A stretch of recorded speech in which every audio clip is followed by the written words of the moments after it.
It turns out proper dental hygiene is not just good for your teeth. A new study says keeping your gnashers, mashers, molars, and incisors in good shape could possibly save your life by reducing the likelihood of heart attacks, high blood pressure, and cardiovascular disease. Here to tell us about these links between your smile and your lifespan, medical reporter Dr. Christine Dumas. Thank you very much, Christine, for being here. What's the link?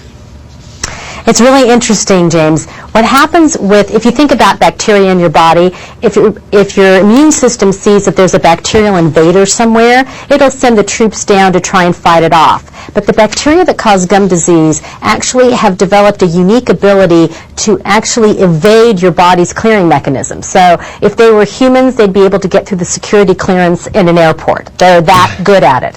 So they get into the bloodstream, and then they set up shop along the lining of your blood vessels. And once they're there, they do something really interesting, which is they release chemicals that are really irritating and cause inflammation along that vessel lining. And on that vessel lining, we all have plaque that builds up over time. Even kids, they found, it starts building up maybe when you're in the 3rd grade.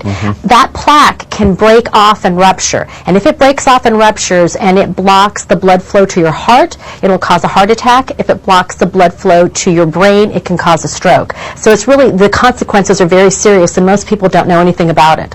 Now, how do you know if you have gum disease? You go to your dentist, basically? Well, a couple really important things to see if you have gum disease and if you have this kind of inflammation that can lead to a heart attack or a stroke. First of all, I would get a blood test next time you get a blood test and ask them to measure something called C-reactive protein, CRP.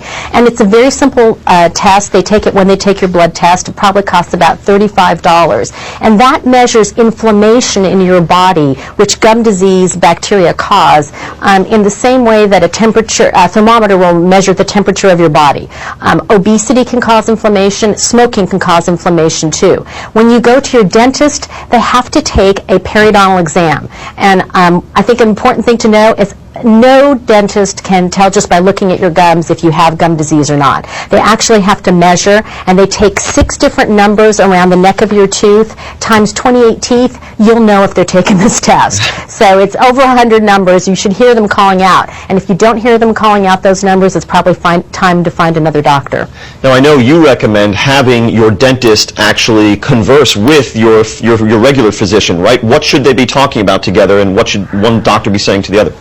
I think it's really important. I think that when you get the C-reactive protein test and you measure the inflammation, that test should go to your dentist. Your dentist should tell your physician if you have gum disease, because this inflammation is one of the key causes for people who don't have high cholesterol or any other high risk factors of having heart attacks or strokes, and we want to prevent that at all costs. All right, our medical reporter and Dr. Christine Dumas herself, not averse to smiling. Thanks so much, as always. Bye-bye.